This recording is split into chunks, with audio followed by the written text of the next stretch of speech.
Blair Hull has seen just about everything in his trading career and has been a pioneer for a good part of it as well.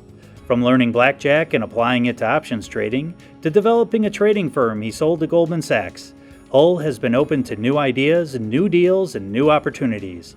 In this John Lothian News Trader Profile, Hull talks about what it takes to be a successful trader, as well as his next frontier in trading, timing the market. How did you get your start in trading? I actually got started in investing through the game of blackjack. I was a card counter. My brother-in-law told me that he made money in Lake Tahoe, enough money to pay for his vacations. And I said, well, if you do that consistently, you should be betting a lot more money and you wouldn't have to be an accountant. And so I actually took up playing blackjack. And so for 5 years, I played blackjack about 50 days a year. And with that, being able to be disciplined and systematic, I was able to take 25,000 of my winnings and lease a seat on the Pacific Stock Exchange. I think you have to be disciplined, objective, and systematic in your trading process. And you really learn that by playing the game of 21. You have to know the basic strategy extremely well. And you have to then be able to count the cards and play according to your strategy, which is usually betting in proportion to your advantage and proportion to your capital. So if you lose half your capital, you suddenly have to reduce the size of your wagers by half. And so that discipline of doing that for 5 years really served me in good stead when I was on the trading floor. What was the first lesson you learned in trading? The only two things you have to do is you have to get an advantage and you have to stay in the game.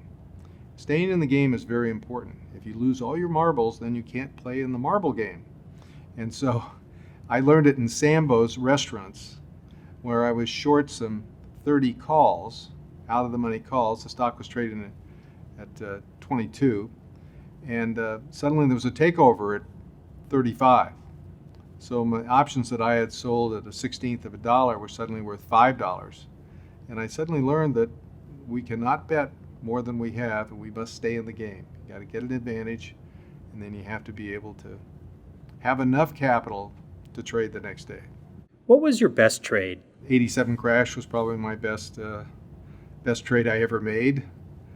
It was during the 87 crash when the exchanges were all closing, and we had a position on in which I had to go over to the Chicago Board of Trade. The only people in there were really locals.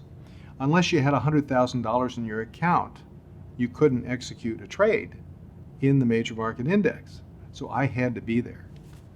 And I just happened to have bought the bottom on that day. But there's sort of an interesting reason that I bought the bottom. I had sort of been trained by a gentleman by the name of John Stafford over at the CBOE, and we were friends and associates. And one of the things that John would do is, if a broker came to him with a large order, he would always give them a two-sided market. Now the market might be quite wide and skewed to his position, but he would always respond to that broker.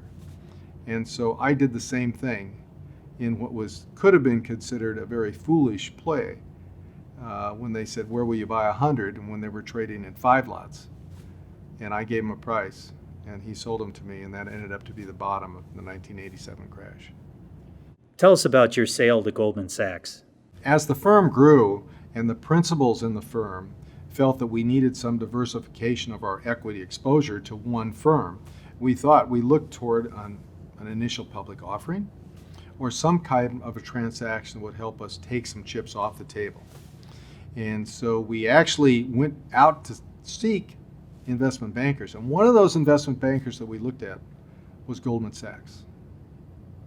Goldman Sachs said we were too small, we didn't have a significant enough place in the marketplace, and they declined us as an investment banking client. Now fast forward 2 years later, and we have filed for a public offering going through DLJ and Putnam Level and Chicago Corp were our 3 underwriters. And they read the S1, so now they want to talk to us. I declined to take their calls. Until a friend, Jerry Putnam, who started Archipelago, said, would you talk to them, at least talk to them?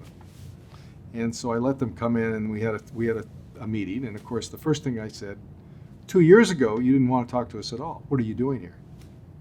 And so it was a good time to just put the knife in a little bit to say, what are you going to do? What are you doing here looking at us? And they said, well, we want to look at your firm. We might want to buy your firm at a premium to the IPO price. Well, that sounded good to me. But on the other hand, if they had then said, we don't want to buy you, we would have had our IPO would have been soured. So it was a big risk. So I said, okay, you can bring in 5 people on Monday to look at it. The issue was, is the technology scalable? They brought in 10 people on Monday. Between that time and Friday, they had brought 50 people in. But we sort of had them at that point because we were about to go public the following Saturday. We start the roadshow. So we're going on the roadshow. So during the next week, we negotiate the deal. And I still remember I told our team to pack 2 suitcases. One, we're going to Amsterdam for the roadshow, and one, we're going to New York to consummate the deal with Goldman. And we ended up consummating the deal with Goldman. Can you time a market? There's a great disparity here because we have this stigma associated with market timing. Robert Merton, who was part of the Merton Black-Scholes model, and actually we've used that forever, actually said that it's a fool's errand to try to time the market. There are a number of prominent economists that have said this can't be done. In fact, there's such a stigma that I think it actually creates an opportunity. At the same time, we have this explosion in the amount of data that exists. And we think about the 80s, we didn't have the source of data that we have today, and we didn't have the techniques to analyze that data. There are a number of analytical techniques that have come along in the 90s, especially in terms of statistical learning and machine learning, that now give us ways to find out whether there's information in data. We've seen a big shift in the academic literature, where prior to about 1990, the literature was it's the efficient market hypothesis. Now we've seen, even when Eugene Fama came up, he said dividend to price actually does give you some sense of returns in the next 5 years. Then we have Robert Shiller, who Nobel Prize winner again came up with CAPE, cyclically adjusted price earnings ratio. So we have a number of the academic literature has sort of shifted towards the fact that return predictability is a fact. I believe that if, just as in the last 30 years, where it was considered irresponsible to do market timing, in the next 30 years, it'll be irresponsible to not do market timing. Has trading changed significantly?